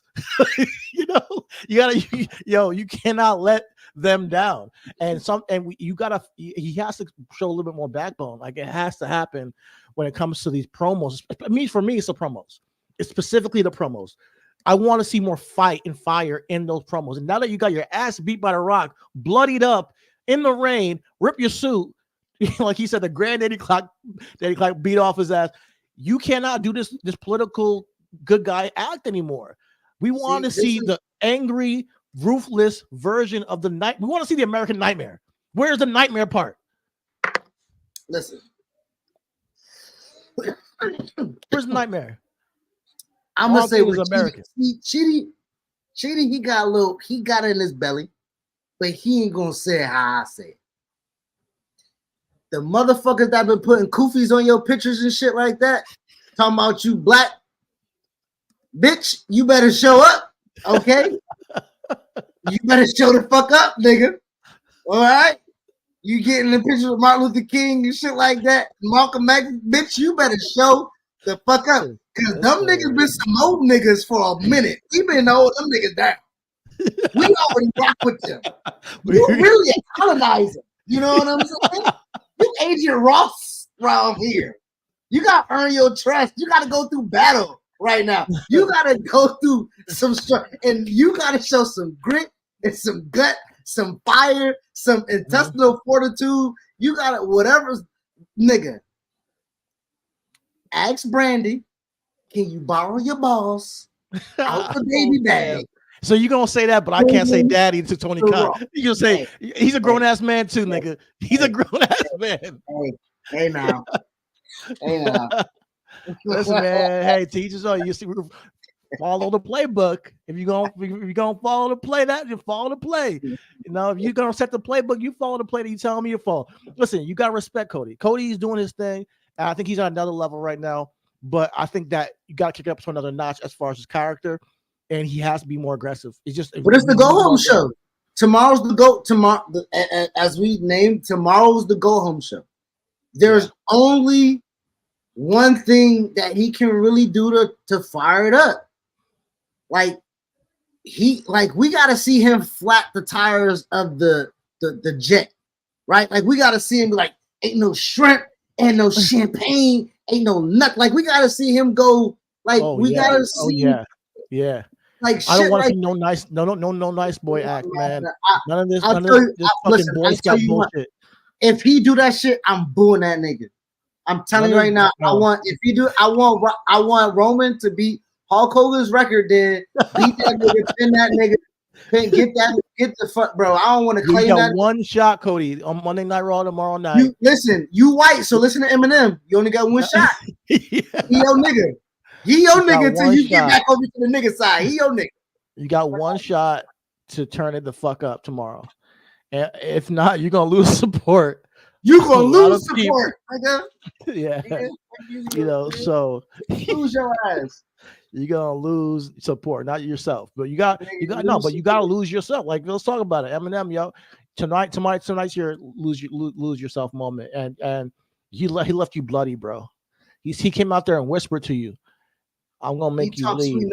He talked sweet nothing to your ear and then grabbed the camera and said, Mama, this is your boy. And spit, right? I thought he was gonna spit on him. Okay. First of all, I was about to say, well, that's a lot, right? I don't know if that was in the playbook, but the spit had like landed like right there. Go back and watch the joint where he had put his head down, he spit. I'm like, I knew he ain't spit on this nigga. Cause that I ain't no black now, Cody. Nah, it was It was brutal, man. Now, what do you say to a couple of things? A couple of things I want to touch on about this whole angle. One, did you like the start of the night? Like the whole promo and how The Rock came out, didn't say much, whispered to him. No. You didn't like it? No. I thought it was perfect. No. I think that set up what you happened. It added more impact to me to what you saw later on in the night because it was an anticipation. Then you see Seth Rollins and Jey Uso before his match, like, listen, something doesn't feel right. And then you see what goes down. You know, after that, something wasn't right. You know, what I like about WWE right now, especially when they're on Raw and SmackDown, is the Easter eggs they're throwing out there. If you're and the fans are trying to we're just eating that shit up. You know, let's go to the segment with the DIY R-Truth and them. Back in the background, in the darkness, you see Drew McIntyre talking to Paul Heyman. And we all know the history with Drew McIntyre and the bloodline. Why he's talking to Paul Heyman? We don't know. They didn't say no promo. They do nothing. They just have it in the background. He's talking to them. So you know something's going on. And we get to speculate. We get to ask that question, what the fuck is going on? Later on in the night, when Seth Rollins and Cody comes out for the save for helping Jey Uso against Shinsuke, against Solo and Jimmy, Drew McIntyre comes in, takes the opportunity to hit the Future Shock DDT on Seth Rollins. So it looks like a setup, you know? We don't know to the extent that Drew McIntyre is working with the bloodline. This is all subtle storytelling. So The Rock coming out there and whispering to him, I love the subtlety in it all. Is it subtlety? Is it subtlety though? Here go me fighting back. Is it subtlety or did Drew warn that nigga stay out? Because I would have never involved myself with them niggas if you ain't never involved yourself with them niggas. Because I told you, I even said it that night. I said, bro, it could be just me and you. Spotlight. You don't need them. We don't need you. We got our own story, which they do. They got their own feud, which they do, which do not. And so Drew said, listen, I know these niggas. I'm trying to tell you, I know these niggas. They gonna fuck around, cause a disqualification. They gonna mess around and cause me to not. And no. Let me go ahead, because I don't think this settled out. Drew want to say, hey, man, take this nigga out. I told this bitch ass nigga to stay away from. Take this nigga out. And anytime you need me to help take this nigga out, I'm there to take this nigga out too, because I need this title. Period. No, and to me, that's perfect, but it is subtle storytelling for the viewer of what's going on, you know, and it makes sense though. It falls in line exactly what Drew said, you know. So like, we haven't yet to see Drew overtly say like, yeah, he's cool with Paul Heyman and the bloodline. We haven't seen that yet, but we see little hints of that.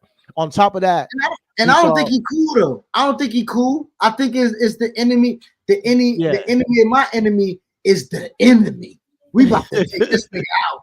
Like, I don't even think them niggas cool at all. It's just like Drew wants his self-glory. He's been saying it since the spring, or since the fall. He says, "I'm done helping people out. I'm here for my own benefits."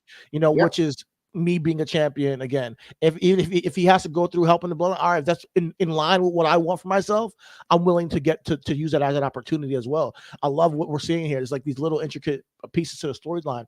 Now, there's a lot of people saying this feels like the Attitude Era again, and I think this is something of a whole new level.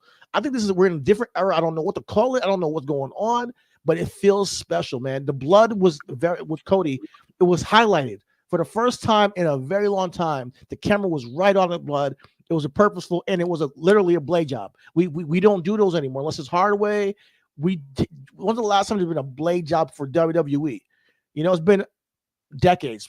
You know, so I'm really like, wow, they're actually going there. They're actually trying to add layers to this, and then with Netflix around the corner, and when they opened the door, when Rock opened the door, I saw Wheatley's Vodka on the back of the truck, an alcoholic sponsor.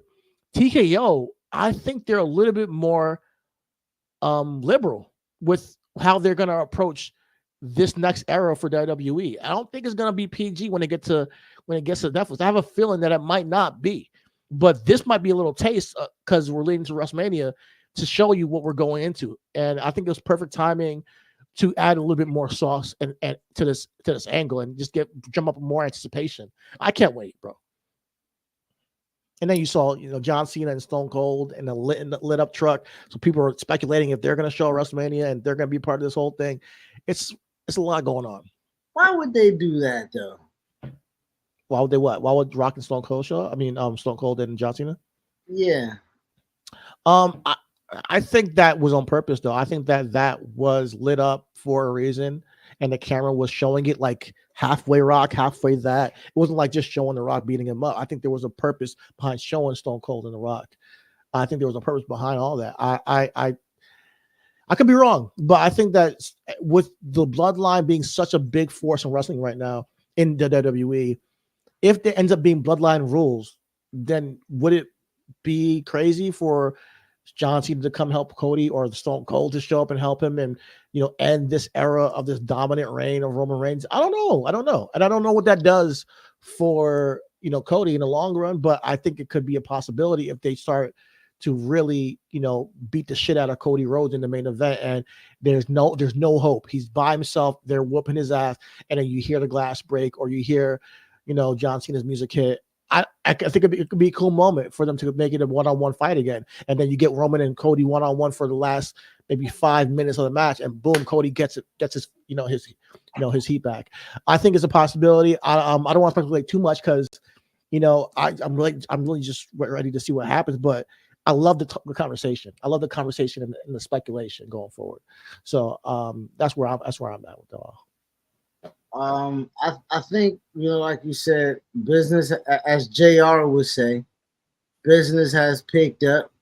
You know what I'm saying? I think that for the most part that, when it does come from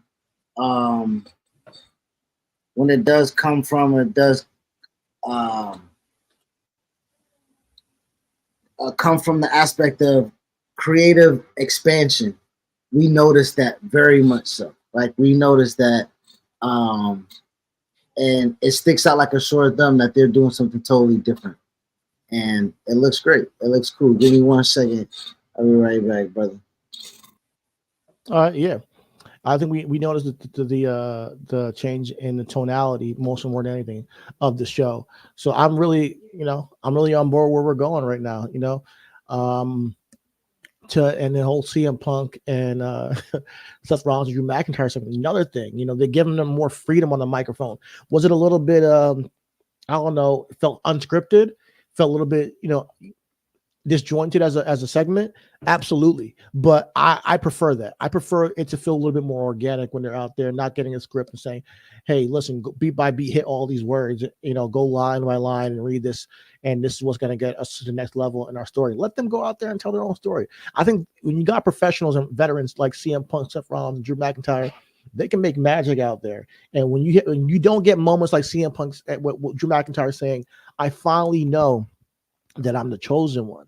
And then CM Punk saying, all right, if you're chosen, who anointed you that? Who made you this chosen one? And we who are in the know what he's talking about and why he can't say that. It's entertaining, to say the least, for me and for a lot of people. It's like a little nod. It gives me a little bit of a laugh, So I really am excited to see where things go with that. But Drew's character, where I think he bodied that segment, I think he sparred with CM Punk like nobody else could, like a lot of people have failed to do. I think he leaned into the fact that he needs CM Punk right now, and he said that you complete me.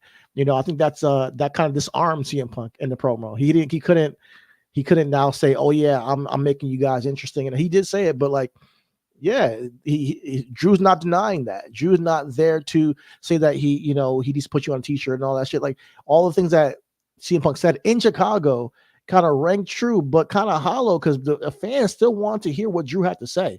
And then when Seth came out, and the presentation of, all right, what should CM Punk's role be at WrestleMania? I think with the fans chanting, referee, like we all know we want to see that, because it will be interesting to see the problems he's had with both men, what he would do as a referee, the conflict of interest, that would present. But him being on commentary is not bad. I think that they don't want to get him injured by accident or extend him and put him in the middle of the ring. But I do think he'll be involved in the match in a significant way. I think he might be the one to cost Seth the title accidentally. Because if we get Seth Rollins and CM Punk next year, I think building to that could be a long-term storytelling program throughout this year that can, reach the heights that we have, or on par with The Rock, Cody, and Roman right now, because I think they have so much history, But listen, man. All in all, we're on a road to WrestleMania. We got one more Raw, one more SmackDown, and then we're going to be in Philly. And I think this is one of the most anticipated WrestleManias of all time because of the shift in the way they're telling the stories, the shift in the way that they're presenting the superstars and giving them freedom to tell their stories in their own way and ad lib and get a little bit more freedom. And I think that it's a testament to like the guy had the pen, because I remember we had MVP on our podcast and he talked about there's one man that decides everything, and that was Vince. Now we're seeing a more collaborative effort, and I think that it shows in the product. I think it's very much indicative of like when you have one guy who can race and just do whatever he wants, we can't tell him no. But now we're seeing people go out there and have freedom, and it makes the show so much more entertaining, bro. Like that CM Punk, Seth Rollins program might have been the most entertaining part of the show, arguably. If and some people loved it. I know that I was really proud of Drew McIntyre's representation in that. But all in all, it doesn't happen if you don't give them that freedom. And I'm just happy to be here. And with this week, one more week to go to WrestleMania, I just want to see the matches and how things will line up, because it's going to set the stage for the next year and where we're going with TKO and WWE as a whole. The Rock is on the board. So I think he's loving it. I think The Rock is having a good time. You can see he's having a good time. He's enjoying it, and he's working hard to make sure this is a big show. And we got to give him his flowers for even coming back and doing this, because he has so much going on. So I'm excited. I think what I'm most excited about is the fourth wall breaking. Yeah. Right. And that doesn't happen without, again, we talk about CM Punk was allowed to do that through Vince, right? Mm-hmm. And that ripple effect has laid itself to right now. We know the backstage, and we saw, and don't you think that wasn't part of programming? Right? We are off air, boom. But to have another camera keep rolling as you have another camera cut is production, brother. It's so good. You know what I'm saying? Like, so like that type of element as B-roll, as behind the scenes footage, as like, and I watched an interview with Sam Roberts and Chris Van Vliet, two wrestling fans, huge fans on the YouTube community. They got their own shows and they're doing great work on their YouTube channels. But they mentioned, what is this era? And they're like, we don't know. Maybe like Sam calls it the Bloodline era. And one thing Sam said is like, what I do think is a change is that everything matters now. Like it doesn't matter if it happens on social media, it doesn't matter if it happens online, Instagram, it gets brought into the television show. And what you like you said to your point, when they cut and The Rock says, "Oh, just because the show ends, you think it's over?" No, it doesn't. It's just, he starts beating him with the weight belt, and we see it later on. Like, oh my god, there's some extra show. I didn't even know that happened until like a day or two afterwards. And my nephew's like, "Oh, did you see this part?" They kept going. I was like, "Wow." I love where the era we're going into, because it allows for that breaking of the fourth wall, allows for that organic reach online even. And then we're like, oh, instead of saying, hey guys, don't go online and get yourself over, no, get yourself over. We might be able to use that on screen, so it's a great tool, especially with the social media era we're in the world, to advance storylines without having to use screen time. And The Rock is doing it through promos on Instagram and shit. That shit is brilliant. So I think that if you allow him to do it and other people to do it, and I think it could be a great turn for the business going forward. What you got for anything else we missed? There is probably something that I missed, but we have been on for almost 2 hours. Yep, 2 hours now. And it's Easter Sunday. Happy Easter to all you guys. Like, subscribe, and all that stuff. Appreciate you guys. I don't want to hold you up for any longer. But if there's anything else, we can come here live and just chop it up. We'll hit you guys. We might put if Cody show up. Okay, how about this? Y'all gonna see me regardless tomorrow. Right. Cody don't do what I need him to do. I'm gonna come on and flame his ass.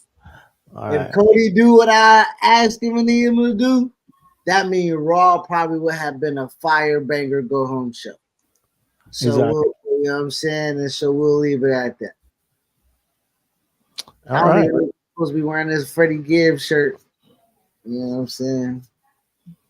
Freddie Gibbs, man. Nice shirt. The bunny on it. Yeah. All right. That was a great verse though on Come Back to Me, yo. Freddie Gibbs is that dude.